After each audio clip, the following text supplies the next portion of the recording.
Good morning, my YouTube friends and family and DIYers and get-her-doners out there, and all the electricians and plumbers and factory workers and whoever you are. I get comments from Ireland and Europe and all over. So good morning. Tim and I got a little plumbing situation here, I guess you might say. We got a toilet that is extremely stopped up somewhere in the line. I think it's past the toilet, so we're going to pull the toilet. We're going to take the DeWalt vacuum. That's my designated vacuum for pumping out toilets because I don't keep a filter on it. Then I got the Milwaukee M18 vacuum cleaner, and that's our designated, what we use, just vacuuming up everyday dust and dirt. Not sure the tools we're going to use yet, but I've got two sizes of the flex shafts. I've never shown them on YouTube that I know of on my channel. So we're going to take them today. I'm going to try to go into the bathroom. We're going to pull the toilet, try to go down that way, and I'm going to close the door, try to do a little video for y'all of us using those flex shafts. My findings with them is they're hit or miss. There's times they've worked really great. There's times they didn't. And that's kind of the way it is with a lot of the plumbing stuff, except for the big 1.5 inch sectional cables. I mean, if you got to go down through your drain, those things are the ultimate, and I've never had one of them fail. But when you're having to go down inside, it's hit or miss. So we're going to try the flex shafts, and then of course I've got other stuff that we can try out, but we'll see what goes on, what happens here, what we use. I just want to show it to you if I possibly can. So we're going to load our tools up. So there is the K9 102, K9 204. We got the DeWalt vacuum to vacuum it out. We got the two bags. We got a wax ring because we're going to pull the toilet. May even wind up having to put a new flange in. Who knows what we got to do in these situations. You really never know what you're going to get into. We just discovered right here, if you possibly can see it, the toilet's got a crack in it, and that can have something to do with it. If it's getting air, it could not be this stopped up.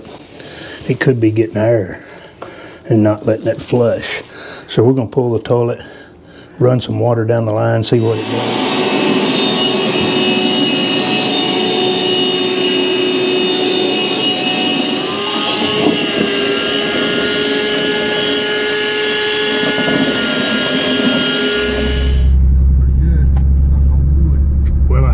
Disappoint you that we're not going to probably use the flex shafts, but I've had a cracked toilet happen to me over the years, two or three times, that somebody would call me, you know, hey, my toilet is stopped up, it won't flush. And that's the way that one was doing. When I pushed the button for it to flush, it was just filling up, wasn't even spinning, wasn't anything. So there's usually one or two factors there. It's either the line is stopped up, or you got a crack in the toilet and it's getting air in that tube that goes down for it to flush. It's where it can get air. I one time bought a brand new toilet and it wouldn't flush, and got to looking and it had a hairline crack in that tube and had to take it back. So those are good things to look at when you're dealing with this. So hopefully we're going to put a new toilet in, set a new toilet, and it's going to go to flushing, because we ran water down that line from the supply line for the toilet, and it never backed up. It was taking that water at full force. So I got a feeling the whole problem is that toilet being cracked. Well, some things have kind of transpired since I was with you. Went to Home Depot, got a toilet. It's dropped off over where Tim's at. He's putting the toilet in because we believe what the problem was is the toilet being cracked, and it was bringing in air and it wouldn't let it create a vacuum. And Jason, having trouble keeping up with my guys.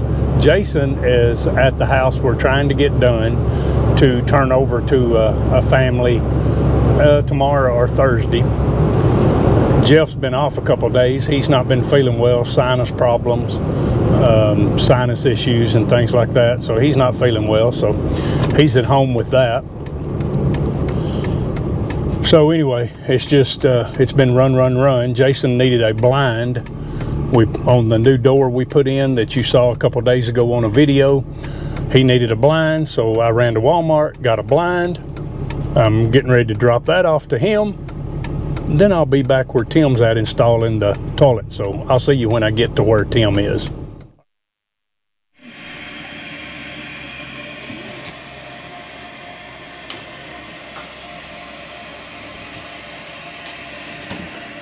What she'll do is fixing to cut off.